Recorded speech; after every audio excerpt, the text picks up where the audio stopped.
살아오신 아버지 하나님 감사합니다.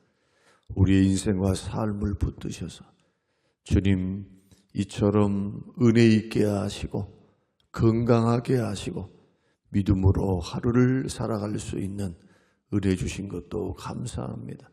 늘 하루의 삶이 주의 은혜를 기억하며 감사하는 삶이 되도록 오늘 하루도 복되게 하옵시고 우리에게 주어지는 모든 환경을 감사로 승화시키는 복된 믿음의 결단의 하루가 되게 하옵소서.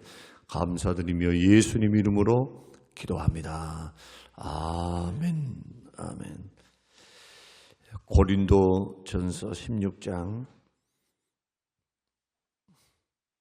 17절 18절 우리 두 절만 보겠습니다. 17절 18절 내가 스데바나와 브노나도와 아가이고가 온 것을 기뻐하노니 그들이 너희의 부족한 것을 채웠음이라. 그들이 나와 너희 마음을 시원하게 하였으니 그러므로 너희는 이런 사람들을 알아주라. 아멘. 아멘. 우리는 계속해서 감동을 주는 일꾼에 대해서, 감동을 주는 청지기, 감동을 주는 봉사자, 감동을 주는 성도, 감동을 주는 목사 직분자, 우리들이 확대 적용을 하게 되면 하나님을 만족시키고 또 교회에 유익을 끼치는, 주변 사람들에게는 잔잔한 은혜를 끼치고 감동을 주는 그러한 일꾼들은 어떤 일꾼들일까? 그런 성도들은 어떤 성도들일까? 교회 안에는 교회 거친 돌이 되는 사람도 있고 교회에서 하는 일들에 대해서 관심 없는 사람도 많고 교회에 대해서 어떤 사람들은 무관심한 사람도 많고 그러나 그 중에서도 많은 사람들은 받은 바 은사와 은혜를 받고 주를 섬기는 분들이 있습니다. 섬겨도 질이 틀려요. 섬김의 질. 주변 사람에게 감동을 주는 사람이 있는가 하면 주변 사람들에게 상처를 주는 사람도 있습니다. 이런 일련의 교회 안에 일어나는 일들을 우리가 살펴보면서 도대체 나는 어떤 종류의 일꾼인가? 한번 우리가 이번 한 주간 우리 전도대회를 앞두고 우리 자신들을 한번 돌아보자는 겁니다. 여러분들 교회 안에, 우리 안에 다 관계가 맺어져 있습니다. 목회자와 성도, 성도와 성도, 또 순회에서, 기관에서, 위원회에서 그런 나의 위치를 생각해 보고 한번 곰곰이 이러한 말씀들이 우리 인생과 삶에 우리 영혼의 거울이 되어서 한번 돌아보는 것은 우리가 앞으로 신앙생활을 해나감에 있어서 아마 좋은 경험과 도전이 되리라 생각합니다. 우리는 계속해서 감동을 주는 일꾼 사도 바울이 말 많고 탈 많은 교회를 내다보면서 성도들에게 편지를 쓰는데 이 편지를 받아보는 사람들은 다 속해 있는 사람들입니다. 문제 있는 사람도 다 읽게 되고 또 문제를 일으켰던 사람들도 또 방관했던 사람들도 그리고 또 적극적으로 거기에 속해 있는 사람들도 다 이 편지를 읽게 되어 있기 때문에 읽으면서 어떤 생각을 하겠습니까? 그래서 다분히 이러한 말씀들은 의도가 있다고 우리가 생각해야 합니다. 특히 이 스데바나와 브도나도와 아가이고가 온 것을 기뻐한다. 사도 바울이 저 멀리 떨어져 있을 때, 에베소에 있을 때, 그때 고린도에서부터 소식을 듣고 소식을 가지고 사도 바울을 찾아온 거죠. 그래서 감동을 주는 일꾼의 첫 번째는 작정하는 것. 나는 섬기리라. 몸된 교회를 섬기리라. 마음을 단단히 먹고 내가 하나님 앞에 흔들림 없이 하나님과 하나님의 교회를 섬기기로 작정하고 결심하는 것, 이것이 필요하다. 스데바나는 그렇게 교회 생활을 했습니다. 단순히 은혜 받겠습니다, 복 받겠습니다, 잘 되겠습니다, 응답 받겠습니다, 이것이 다분히 자기중심적인 것이 아니고 이타적인 것, 나에게 주신 은혜를 흘려보내는 것. 어떻게? 받은 십자가의 은혜, 구원의 은혜를 어떻게 흘려보냅니까? 몸된 교회를 위해 사도 바울처럼 그리스도의 남은 고난을 몸된 교회를 위해 쏟아붓는 것. 주님의 남은 고난이 뭡니까? 십자가에서 이미 고난 받으셔버렸는데 아직도 남아있어요. 예수님 재림하기 전까지 몸된 교회가 고난을 받고 마귀의 시험을 받고 어려운 이 세상, 공중권세를 잡고 있는 원수 마귀가 통치하고 다스리고 아직도 역사하는 그러한 세상을 교회가 함께 겪어갑니다. 그러니까 고난이 있어요. 고난이. 시험이 있습니다. 도전이 있습니다. 이것을 나 몰라라 하지 않고 이것을 그리스도의 고난으로 삼는 거예요. 몸된 교회를 위해서 헌신하고 힘을 쓰고 땀을 흘리고 물질을 들이고 애를 쓰는 것이 예수님의 고난에 동참하는 것. 어떤 고난? 십자가의 고난. 구속의 고난. 저와 여러분들은 하나님 나라라고 하는 거대한 하나님의 나라, 주님이 다스리고 통치하시고 또 앞으로 올 천국의 동역자들인 줄로 믿으시기를 바랍니다. 우리 하나님은 천국 건설하러 오신 거예요. 우리 주님은 구원, 영생이 다 천국 건설하기 위해서입니다. 교회를 섬기는 것은 하나님 나라를 앞당기는 것이고 하나님 나라를 세워가는 것. 이 고난을 절대로 무시해서는 안 됩니다. 여러분들이 돈 벌기 위해서 아니면은 세상살이에 찌들려서 사는 고난하고 그리스도의 남은 고난, 교회를 위한 고난, 그리고 교회를 위한 섬김 때문에 받은 고난과 어떻게 값어치가 똑같습니까? 영원한 상이 기다리고 있고 또 하나님께서 일하는 대로 갚아주리라. 계시록에서도 일한 대로 갚아주리라. 상들과 상급을 이야기하고 있는데 이것은 다 주님의 영광을 위해서 일하는 것에 하나님이 주시겠다고 하는 약속이지. 아유, 내가 내 볼장 보면서 그냥 내 처자식, 내 가족 그냥 열심히 일을 해서 먹고 마시고 사는 것에 만약에 자기의 인생을 들여버렸다면 남는 것이 어디 있습니까? 주님 말씀대로 한다면. 그래서 믿음의 길을 걸어가는 사람은 믿음의 눈이 열려야 돼요. 교회만 나오면 안 된다는 거예요. 교회만. 처음에는 초신자로 살 때는 예수님이 나를 위해서 십자가에 죽어주시고 구원 주시기 위해서 왔다 해서 구원이 초점이 되는 겁니다. 초신자니까. 처음 예수 믿는 사람들한테 아니 여기서 봉사하세요, 헌신하세요 하면은 그걸 감당할 수 있겠습니까? 넘어져 버리지. 애기한테 3살짜리 애기한테 20kg 쌀가마니 하나 들으라 이렇게 말을 하면 그 아이가 감당할 수 있을까요? 감당할 수 없는 겁니다. 어린아이니까. 그러나 천국에 들어갈 사람은 어떤 사람입니까?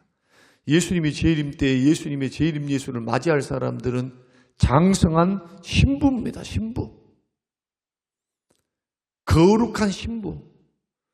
세상에 물들지 않고 믿음을 지키고 예수 그리스도의 보혈로 정결한 세마포를 입고 그들의 옳은 행실, 그러니까 옳은 행실이 두 가지예요. 하나는 예수 그리스도의 보혈로 씻음받은 자가 세상에서 죄를 이기고 옳은 행실, 말씀을 따라 살아가는 삶, 이 두 가지가 반드시 공존해야 이 사람의 믿음이 참 믿음입니다. 예수님 말씀하신 대로 주여 주여 한다고 되는 게 아니에요. 참 믿음은 행함을 동반하는 겁니다. 행함. 구원받은 사람들이 믿음으로 행하는 것. 믿음으로. 말씀 순종하고 주님 주신 구원의 은혜를 생각하면서 주님이 나에게 주신 소명과 사명을 따라서 몸된 교회를 섬기고 복음을 증거하고 나 몰라라 하지 않고 그런 부분들을 감당해야 되는데, 그래서 여러분들은 성장해야 될 책임이 있어요. 목사는 성장시켜야 될 책임이 있고, 목사의 사명은 뭐냐? 몸된 교회를 세우는 것과 봉사의 일을 하게 하는 거예요. 성도들에게, 에베소서 말씀 보면은 성도들에게 봉사의 일을 하게 하는 것, 말씀을 가르쳐서 봉사를 하게 만드는 것, 그리고 몸된 교회를 세우는 것. 몸된 교회를 어떻게 세웁니까? 목사 혼자서 못 세워요. 가르쳐서 봉사의 일을 하게 해야 돼요. 이게 주의 일이기 때문에, 주님의 몸이기 때문에. 그래서 어제 말씀드린 대로 반드시 예수 믿는 사람들은 1년 믿고 2년 믿고 5년 믿고 10년 믿었으면 거기에 걸맞게 성장해 가야 한다. 직분 받았습니까? 직분에 걸맞게 여러분 섬기셔야 돼요. 직분에 걸맞게. 이것을 놓고 작정하고 결심하셔야 됩니다. 그냥 초신자처럼, 그냥 어린 신자처럼 그렇게 신앙생활을 해나가면 언제 후회를 하느냐? 주님 앞에 섰을 때입니다. 이게 마태복음 25장이에요. 뭐 마태복음 25장이만 있습니까? 그렇지 않아요. 주님이 사복음서를 통해서 하나님 나라는 마치 하면서 열매에 대해서도 말씀하시고 달란트 비유, 문화의 비유, 이런 비유를 통해서 계속적으로 말씀하시죠. 모세도 공주의 아들이라 칭함을 거절하고 왜 그리스도를 위하여 능력받는 것을 선택하고 하나님의 백성과 함께 고난받는 일을 선택했다고 합니까? 상주심을 바라보고. 히브리서 11장. 사도 바울은 왜 결혼도 하지 않고 복음 전도하는데 사명을 감당하는 데에 생명을 조금도 아끼지 아니하고 생명보다 사명을 더 귀하게 여기면서 왜 그렇게 순교의 길을 걸어갔습니까? 위에 있는 상을 바라보고 부르심의 상을 바라보고 뒤에 것 다 잊어버리고 옆에 것 쳐다보지도 않고 하나님 바라보고 걸어가는 것. 상주심을 바라보고. 이제 우리 정도 됐으면 새벽기도 정도 한다, 또 새벽 영상을 본다, 초신자가 아니다 라고 하신 분들은 그런 의미에서 정신을 차려야 됩니다. 우리 걸어가는 이 길은 사명의 길입니다. 믿습니까? 조금 더 먹고 잘 사는 거, 그것이 얼마나 우리 인생에 있어가지고 다 못 쓰고 가요. 다 못 써. 하나님이 허락하셔야 그것도 써. 믿습니까? 턱 괜히 하나님이 나를 불러가 버리면 내가 모아놨던 것이 무슨 소용이 있고, 병이라도 걸릴 것 같으면, 몸져 누워버리면, 교통사고를 당하면 그것이 내 것이 될 수가 없어요. 그런데도 사람은 그렇게 생각 안 한단 말이에요. 성경을 통해서 주님은 자꾸 내일 일에 대해서 주님은 비밀에 붙였다. 나타난 일은 우리에게 속한 일이지만 오묘한 일, 비밀에 붙여 있는 내일의 일들은 주님께 속했다. 주님께 속했다. 왜 그렇게 하셨습니까? 교만하지 말라고, 자만하지 말라고. 내일 일을 알지 못한 인생이 하나님 의지하고 살아라고. 하나님 의지하고 살아라고. 다 주님 붙들고 살아라고. 똑같아요. 여러분이 주어진 환경, 주어진 나이, 주어진 직분 안에서 정말 이 부분 아무리 강조해도 저는 지나치지 않다 생각합니다. 아침마다 여러분 구원 주신 은혜를 감사하고, 두 번째로 사명을 다시 한번 확인하세요. 내가 누구인가? 돈 때문에 이 자리에 와 있는가? 아니면 나는 정말 주님의 부름을 따라서 나는 이 자리에 서 있는가? 소명의식과 사명을 자꾸 되새기면서 여러분 작심하시고 결심하시기를 주의 이름으로 축원합니다. 그것이 삶과 행동으로 나타나야 돼요. 저 월급쟁이야? 아니면 사명자 맞아? 정말 사명자인가? 오늘날 우리가 목회자들을 대하면서도 하는 걸 생각하게 됩니다. 시대가 그런다 하십니다. 시대가. 자, 시대가 이렇게 변해서 시대가 흘러간다 합시다. 그런다 해가지고 성경이 변합니까? 주의 말씀이 변하는 법 봤어요? 그 가운데서도 보석같이 빛나는 주의 종들이 있습니다.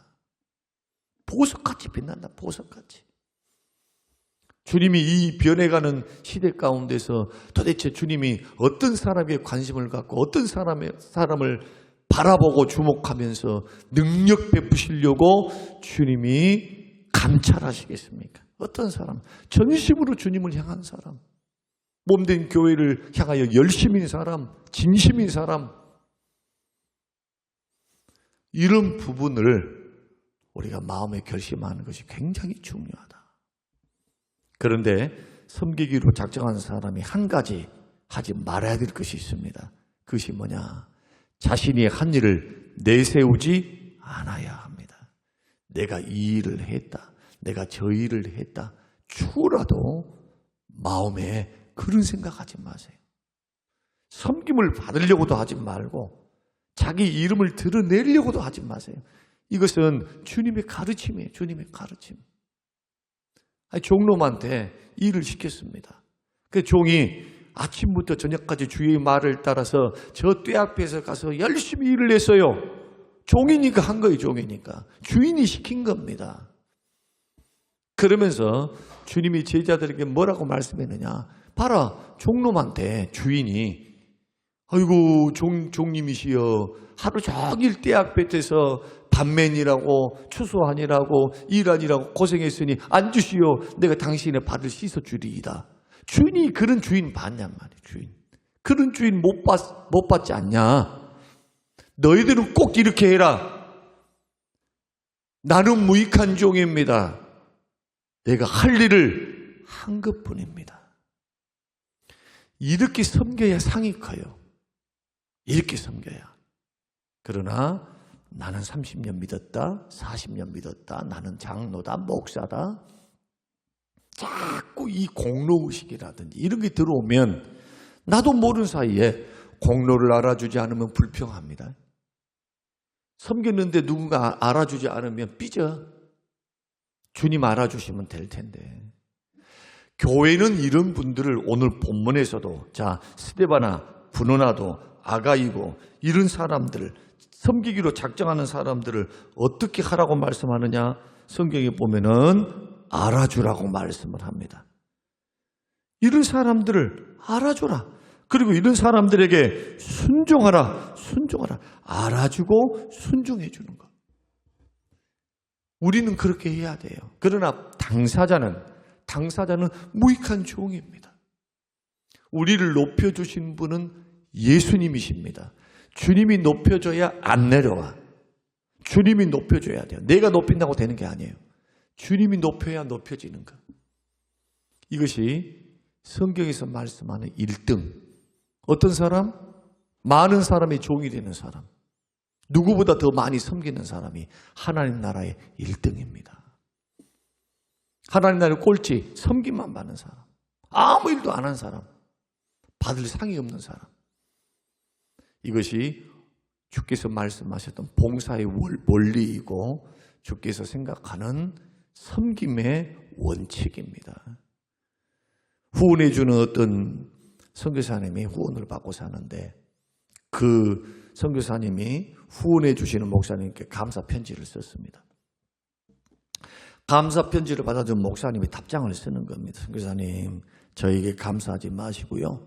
이 감사를 내가 받을 수 없습니다. 제가 드린 거 아니니까 우리 교회가 드린 겁니다. 하고 썼습니다. 가만히 생각해 보니까 이게 아닌 것 같은 생각이 들어서 또 고쳐 썼습니다. 이 선교비는 우리 교회 성도들이 드린 것이니까 그분들에게 감사하십시오. 이렇게 써놓고도 또 생각해 보니까 이게 아닌 것 같아요. 그 순간에 아니다 싶어서 생각이 들어서 지우고 다시 쓴 겁니다. 선교사님, 이 선교비는 제가 드린 것도 아니고 우리 교회가 드린 것도 아니고 성도들이 드린 것도 아니고 하나님께서 주의 일을 위해 선교사님께 드리는 것입니다. 여러분, 우리 추라도 추워라도 하나님의 것을 가지고 내가 주는 것처럼 하시면 안 돼요. 제가 이제 목회를 이렇게 해나가면서 제가 하나 원칙, 마음에 딱 원칙으로 세우는 것 가운데 하나가 있습니다. 뭐냐? 제가 활동할 때 개인적으로 하는 것도 있고 교회를 통해서 하는 것이 있어요. 교회를 통해서 할 때 개인이 되든 내가 되든 내가 주었다 생각하지 않는 것, 그리고 피드백이 안 와도 서운치 않는 것, 이것은 하나님 것을 하나님이 감동 주신 대로 흘려보내는 하나님이 주신 것이에요. 믿습니까? 이런 마음 중심으로 가만히 서보세요. 하나님만 높이세요. 하나님만. 오직 하나님만. 이렇게 걸어가면 저와 여러분의 신앙이 얼마나 평안한지 모릅니다. 주님은 기뻐하시고 내 안에 계신 성령께서는 즐거워하시고 기뻐하시고 기특하게 생각하시고, 반대로 공로의식이나 내가 이것을 했는데 우리 교회에서는 나를 알아주지 않는다, 나는 존재감이 없는 것 같아, 나는 이것저것 했는데, 제가 해보니까 시차를 섬기고 노예를 섬기고 성도를 섬기고 목사님들을 섬기다 보니까 목사님들은 감사의 피드백이 약해요. 막 잘할 것 같잖아요. 근데 감사 별로 안 해요. 안 들어와. 당연하게 여기는 경향이 있어요. 하도 받다 보니까 그런가는 모르겠지만 어떨 때는 그것을 이상히 여길 때가 있었습니다. 처음에는. 그러나 시간이 지나가면서 오히려 그것을 감사했습니다. 오히려. 왜냐? 묻혀지잖아요. 나는 묻혀지고 주님이 했던 것만 기억이 나니까. 그리고 오히려 그분들이 어느 날 간증을 했을 때 정말 목회를 그만두고 싶었고 정말 한 푼 돈이 없어서 병원 갈 돈이 없었는데 목사님 그때 이만해서 이렇게 성림교회가 도와주셨습니다. 하나님의 역사 아닙니까? 오늘 우리가 이제 두 번째, 세 번째 말씀을 내일, 내일 모레 해서 하나하나씩 우리가 뜯어가면서 지금 이 말씀 본문을 통해서 뜯어가면서 말씀할 게 너무나 많아요. 하나하나씩 우리 섬기는 일꾼들이니까 우리가 어떻게 섬기고 있는지를 한번 돌아보면서 저는 정말 사도 바울이 설명하고 있고 하나님이 말씀하신 감동을 주는 일꾼으로 여러분 서기를 바라고 정말 마음의 결심이 다시 한번 되었으면 좋겠습니다. 섬기리라. 하나님이 말씀하시면 아멘 하며 순종하면서 그것도 자원하는 마음으로 걸어가면서 섬기리라. 그러면서 잊으리라. 어떻게? 한 것은 잊어버려. 뒤에 있게서 잊어버리듯이 내가 섬겼던 거 잊어버려. 그냥 나는 나 할 일 다 한 거야. 주님이 감동 주신 걸 따라서 나에게 있는 것을 드리는 것으로 끝나는 거. 할렐루야. 드리는 것으로 끝나는 거. 나머지는 계산은 주님이 하시리라. 주님이 갚으시고 주님이 상급으로 예비하시리라. 이런 마음으로 여러분 걸어가시면 뭐 불평 불만이 어디 있어요? 그저 감사지. 나 같은 거 써주신 거, 나 같은 거 나누게 하신 거 그냥 감사. 주님 감사. 그러나 이제 마지막으로 하나는 더 말씀드리려고 합니다. 그러나 개인은 당사자는 그래도 뭔가 은혜를 받은 사람은 그러면 안 됩니다. 은혜를 받은 사람은요, 콩 한 쪽각이라도 받았다면 정말 고맙게 여기고 하나님께서 저분을 통해서 하나님이 나에게 주셨다. 하나님께 감사. 그리고 축복의 통로가 되신 그분을 귀하게 여기셔야 돼요. 알아줘야 돼요. 할렐루야. 알아줘야 돼요. 우리 교회는 그런 멋진 교회, 은혜로운 교회, 주는 자도 받는 자도 하나님의 말씀대로 주고받고 서로 성장해가고 사랑과 은혜가 더 충만해지는 섬길수록 더 은혜로운 교회, 성림교회가 되시기를 주님의 이름으로 축원합니다. 고마우신 아버지 하나님 감사합니다. 주님 주신 귀한 말씀을 듣나이다. 하나님 아버지, 우리 부족합니다. 연약합니다. 마음에는 많은 시험들이 있습니다. 섬겨갈수록 예수 닮아야 하는데 마귀가 주는 시험과 내 마음에 있는 갈등들이 있음을 고백합니다. 오 주여 이기게 하여 주시옵소서. 다시 한번 말씀으로 돌아오게 하옵소서. 초심으로 돌아오게 하옵소서. 감사드리오며 예수님 이름으로 기도합니다. 아멘.